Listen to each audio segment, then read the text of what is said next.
Well, good afternoon. Today is such an incredible day for this neighborhood. First of all, I want to thank the beautiful blessing that Father O'Donnell gave us. Father Jim is just an amazing person and continues to bless us every day. And I want to thank Johnny Kilbane. I don't want anyone to take credit for this weather today. I think Johnny was working his magic to make sure that the sun was shining and it was very warm. I want to thank the Irish American Archives Society, all the generous donors and the attendees.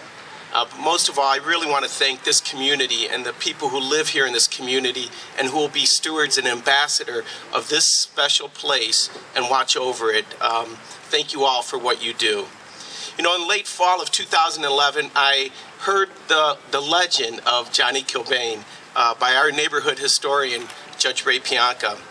And, you know, I truly fell in love with the story of who Johnny Kilbane was. Not only was this young person forced into helping his family, but just the struggle, and you heard Father Jim so eloquently talk about how tough it was in the old angle. And that story is so emblematic of so many people from that generation and other ethnic groups.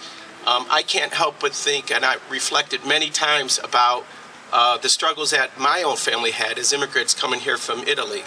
And the story of Johnny is representative of all the ethnic groups in here, but he is such a proud ambassador of the Irish community.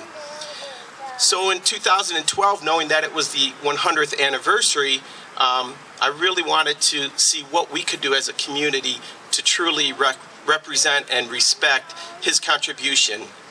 And we were fortunate to, as Tom said, a spit throw away. Tom, I like to say it's a pitching wedge from Johnny's house from here. We landmarked, designated Johnny's house. And so many people turned out on the eve of St. Patrick's Day in 2012 when we laid down that landmark marker. And the Cleveland City Council, and I'm joined here today by Council President Kevin Kelly and Councilman Martin Sweeney, who then was the Council President at the time. And it was really important to them that we memorialized Johnny's legacy in our community. So we renamed, and when you go on the walking tour with Judge Pianca, you'll see the signs posted on Herman Avenue. It's called Kilbane Town, or as I've come to learn, Kilbane Town, right? Some people say Kilbane, Kilbane, depending on what side of the pond you're on. But we did more than just putting Kilbane honorary markers on that street and landmarking the house. We hung banners on West 65th to really celebrate the story of the 100th anniversary. And leading into this whole process about, well, what else could we do? The committee said, you know, we really should memorialize this with a permanent public arts project, and they wanted to do a sculpture. And there was some debate over this. This was not a decision that was just agreed to unanimously that it would be at this location. And we were looking at different sites throughout the city of Cleveland. They looked in the old angle, they looked along West 25th, they looked along the West 65th Street corridor, and I think it's fitting that it sits literally a block from where Johnny spent most of his adult life. And during that time, after it was identified that this was the preferred location, I said to the committee, you know, if we're going to have long-term ownership of this, that there has to be extensive community participation and engagement.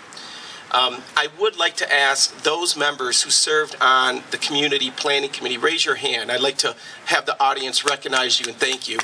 See Dan, see John, see Ken Kanabe.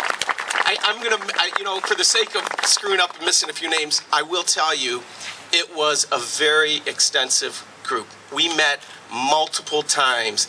And you know, public art is truly, art is in the eye of the beholder. And when you work through kind of a consensus building process to come to that point where you can share the values of what that individual was and what the desires of the community would like to see, it was such an iterative process, but it worked out beautifully.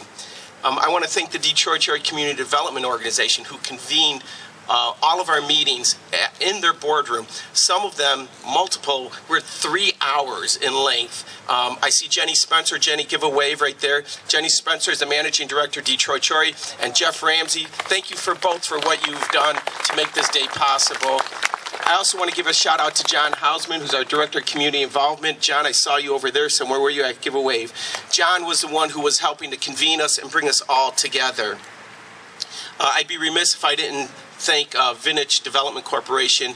Chip Maroos was here earlier. He has a family engagement that started at noon, but he was here all morning with us. We have John Spear, the CFO from the company.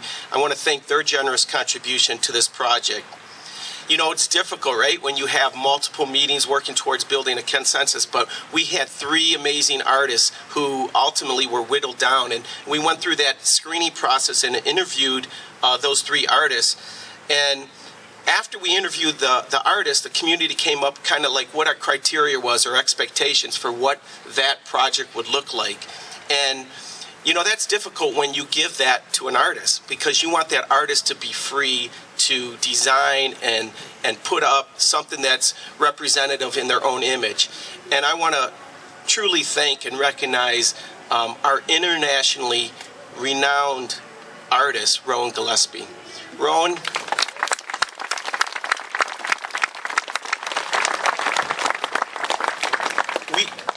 I know many of you know this, but for those of you who don't, you don't know how fortunate we are to have someone of Rowan's talent and caliber to have a permanent piece of his work here in our neighborhood. I guarantee you people will be traveling to this site to see a Gillespie piece of artwork.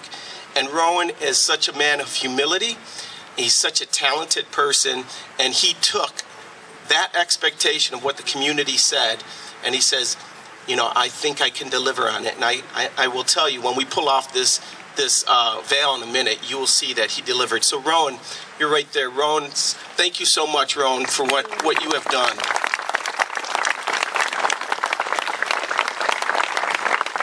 And just lastly, I want to thank really the person who makes all of us work extra hard and double time, Margaret Lynch. I did not know this, Margaret. And where are you at, Margaret? I did not know this. I did not know the IAAS was started by the late Dr. Tom Campbell. Dr. Campbell was one of my favorite professors at CSU. And I'll never forget when I wrote this paper. I thought it was the most brilliant thing I ever wrote. It was called The Feminization of Politics. And I talk about all these powerful women because, as some of you know, my mother was the late Mary Zone and was such an influence on my career. Dr. Campbell bloodied up that paper, and he ultimately gave me a very good grade. I got an A in his class, but he bloodied up the paper because he wanted to teach me a lesson about humility, and so there are so many layers woven into what this piece represents to our community, but none of this would not have been possible if it wasn't for the stewardship of Margaret in her sweet, kind way. I don't know if anyone's ever said no to this woman. The countless emails and phone calls, but you are truly blessed to have somebody of Margaret's abilities lead this organization. So Margaret, thank you for what you do.